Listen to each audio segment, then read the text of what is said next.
Assalamualaikum warahmatullahi wabarakatuh.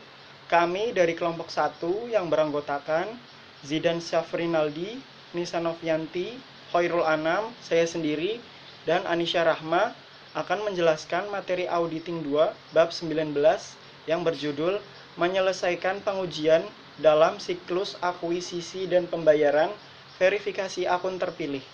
Oke, jadi di sini kita akan bahas 5 tujuan pembelajaran. Yang pertama, mengenali berbagai akun dalam siklus akuisisi dan pembayaran. Yang kedua, merancang dan melaksanakan pengujian audit atas properti pabrik dan peralatan serta akun terkait. Ketiga, merancang dan melaksanakan pengujian audit atas beban dibayar di muka. Keempat, merancang dan melaksanakan pengujian audit atas kewajiban akrual. Dan yang terakhir, merancang dan melaksanakan pengujian audit atas akun laba dan beban. Oke, langsung aja kita masuk ke tujuan pembelajaran pertama, yaitu mengenali berbagai akun dalam siklus akuisisi dan pembayaran. Tabel di samping menunjukkan akun khusus terkait transaksi dalam siklus akuisisi dan pembayaran, yaitu ada 3 jenis akun. Yang pertama ada jenis akun aset, beban, dan kewajiban. Masuk ke tujuan pembelajaran kedua, merancang dan melaksanakan pengujian audit atas properti pabrik dan peralatan serta akun terkait. Properti pabrik dan peralatan adalah aset yang memiliki umur yang diharapkan lebih dari 1 tahun, digunakan dalam bisnis dan tidak diperoleh untuk dijual kembali.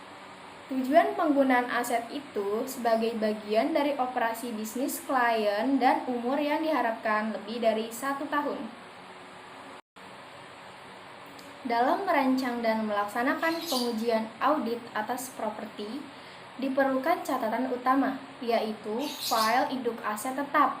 File ini meliputi catatan yang terinci atas setiap bagian peralatan dan jenis properti lainnya yang dimiliki. Dalam audit atas peralatan dan akun-akun terkait, auditor harus memisahkan pengujian ke dalam kategori berikut.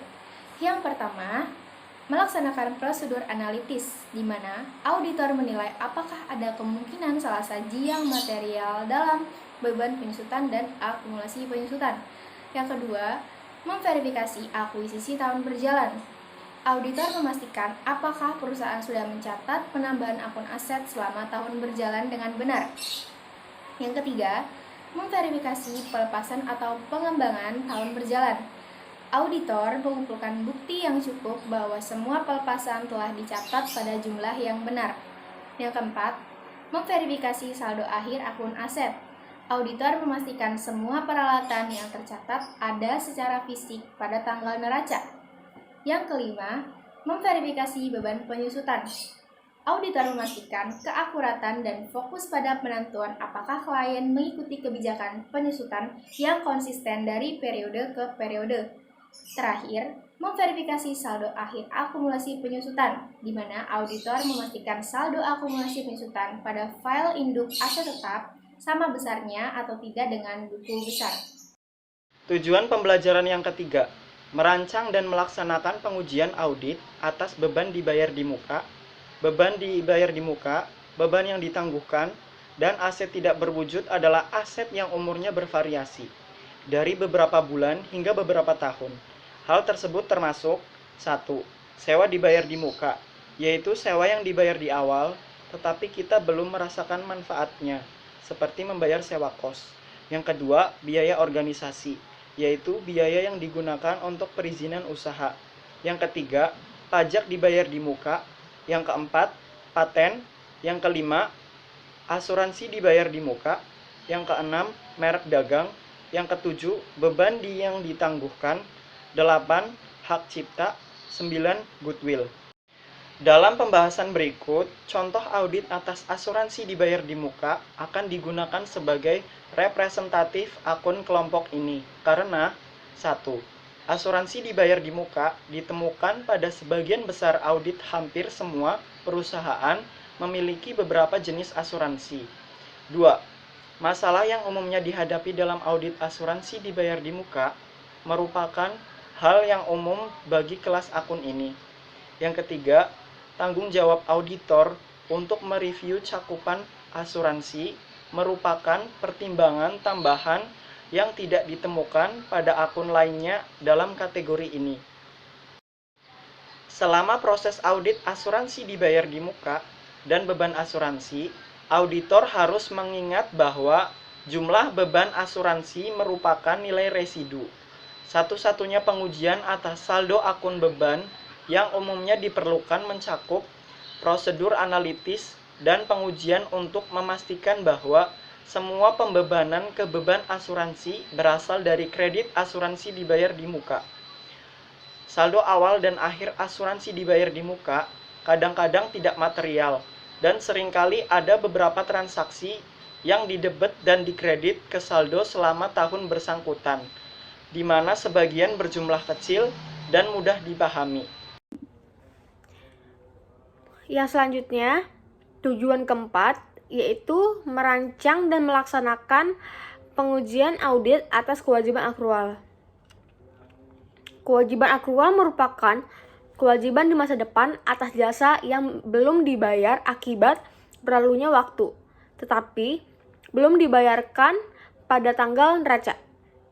Karena itu, pada tanggal neraca, bagian tertentu dari total biaya sewa yang telah dibayarkan harus diakrualkan.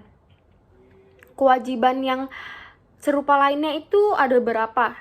Yang pertama ada gaji akrual, yang kedua ada pajak gaji akrual, yang ketiga ada bonus pejabat akrual, yang keempat ada komisi akrual, lalu yang kelima ada fee profesional akrual, lalu ada sewa akrual, dan yang terakhir ada bunga akrual. Selanjutnya, ketika auditor ingin memverifikasi pajak properti akrual, ada dua hal yang penting yang harus diperhatikan. Yang pertama, properti yang ada pada schedule akrual sudah tepat untuk diakrualkan pajak. Kelalaian untuk mencantumkan properti di mana pajak harus diakrualkan akan merendah sajikan kewajiban pajak properti, yaitu kelengkapannya. Sebagai contoh, salah saji yang material dapat terjadi jika properti belum dibayarkan hingga tanggal neraca dan tidak dimasukkan sebagai pajak properti akrual. Lalu selanjutnya yang kedua, pajak properti akrual telah dicatat secara akrual. Di sini auditor perlu memperhatikan perlakuan yang konsisten terhadap akrual dari tahun dan ke tahun. Yang kelima, merancang dan melaksanakan pengujian audit atas akun laba dan beban. Dua konsep berikut dalam audit atas akun laba dan beban akan diperlukan ketika mempertimbangkan tujuan laporan laba rugi.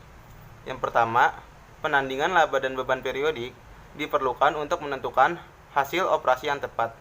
Yang kedua, aplikasi prinsip-prinsip akuntansi yang konsisten selama periode yang berada diperlukan untuk komparabilitas.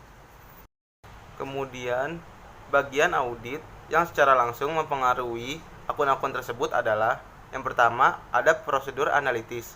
Yang kedua, ada pengujian pengendalian dan pengujian substantif atas transaksi. Yang ketiga, pengujian atas rincian saldo. Sekian presentasi video dari kelompok kami, kurang lebihnya mohon maaf. Assalamualaikum warahmatullahi wabarakatuh.